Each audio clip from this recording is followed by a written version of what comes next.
Σήμερα λοιπόν. So today at almost 2 o'clock, I am closing this conference, and I want to say a few things from what I have kept from those 2 days. Some notes, if you wish, which summarize what we have heard from the speakers, some focal points from the speeches. Mrs. Kalogiru.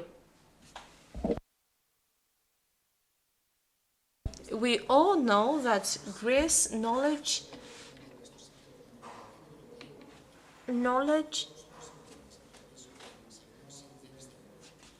Greece has enough knowledge, more than enough. We are doing an excellent job, not only in our universities, but also in our research centers. If you please be quiet, or you can go outside the room.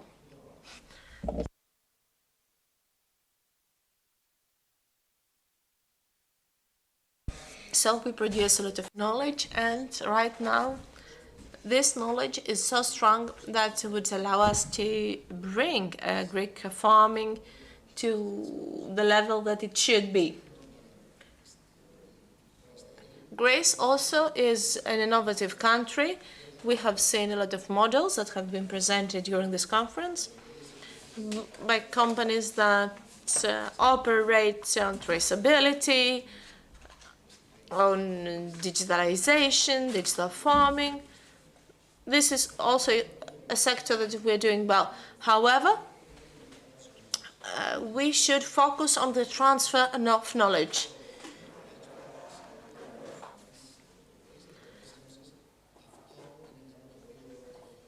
And the European Commission has stressed that point, at least a lot of times during the first day. Of course, we should bear in mind the following. This chapter, the 7th chapter, talking on the synergies between the primary sector, the businesses, and the academia.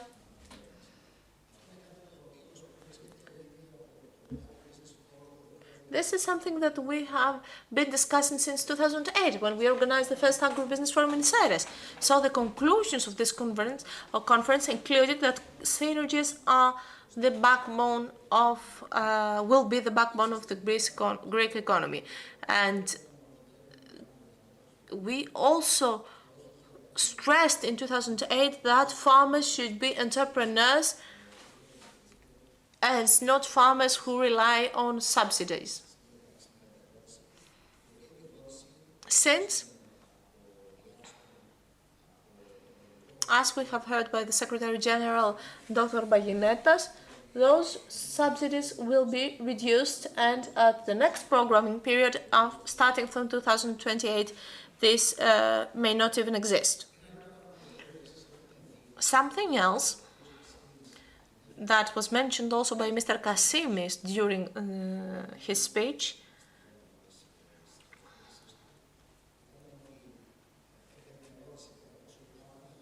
was if we have any farmers present. And then the president of the 12 Karditsas, Mr. Markino, said that all the people who participated here were farmers, professional farmers, but we know that agribusiness focuses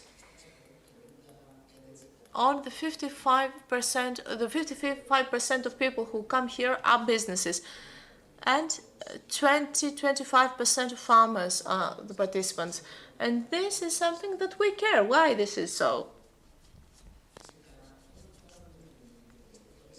When we take a look at the supply chain or the value chain of the product, the processing is a part of those businesses: packaging, distribution, financing, logistics, innovation, all those innovative tools.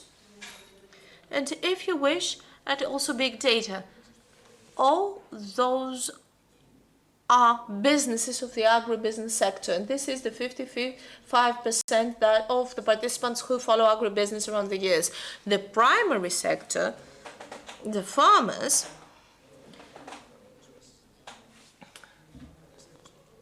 are interested in the issues that we discuss here.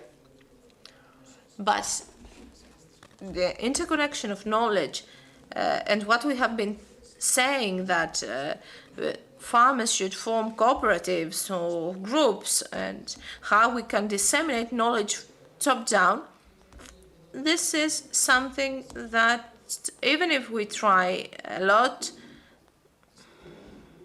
during the last 4 years, this is something that we haven't done it. We haven't managed to do it.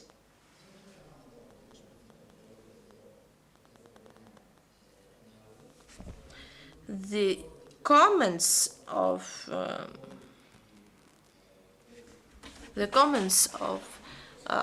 this conference relate to the farmers. Farming cannot exist without farmers, of course, but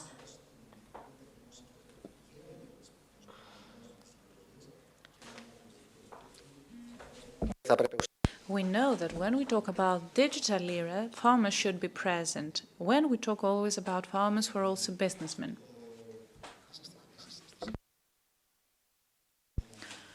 Now, when it comes to the conclusions or the highlights,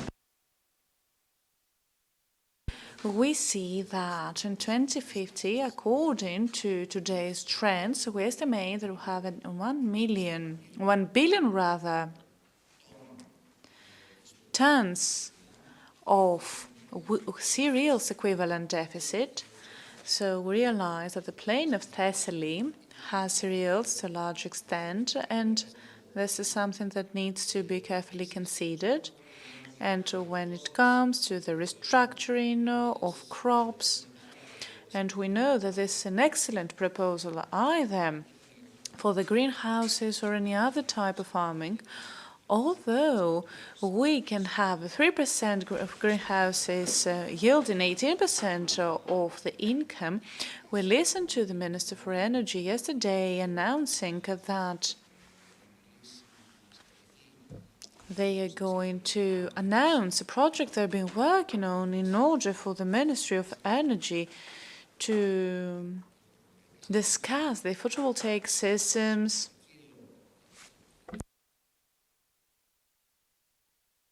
for the kilowatt powers that they need, and they will have a privileged price with 0.80 euro per kilowatt hour. And as of 2022, for all other cases, this cost will be 0.62. And we have also seen that the recovery fund, as well as the ministry's program, and when it comes to the banks, we talk about the National Bank of Greece, and the investments fund is interested in the budget that have already been committed and designated as dedicated to this particular orientation. So we know there are many things, we have had many speakers, many chapters, and at the end of the day, all those things will emerge through the conclusions that will be generated by a scientific partner, the University of Thessaly. Well, all presentations will have been uploaded by mid-December on our website, so you will be able to watch the video of the presentation of every speaker. And at this point, I would like to warmly thank everyone who has joined us throughout those 2 days, online or physically. Today is a very special day.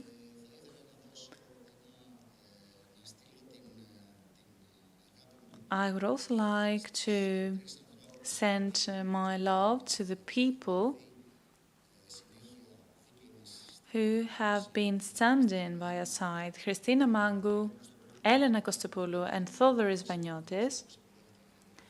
because they have been welcoming people at the registration desk, as well as the hospitality teams of the two chambers of Trikala, Maina, Evangelia and Gina, and from the Chamber of Magnesia, Athanasia and Eleni. Thank you for your time. Thank you for your patience. Thank you for bearing with us with all the delays, because we know that it is an extensive conference with an extensive agenda. And from what we have seen at the levels of chambers and universities, the goal of agribusiness is for 2022 to be held again in Thessaly. And on the basis of what we have heard, on the basis of what we have said this year, we hope that we'll be able to get to the next day and see what the progress will be in a year, what will have been adopted in terms of the future of the play in the digital era. Thank you so much. We're looking forward to welcoming you again in 2022.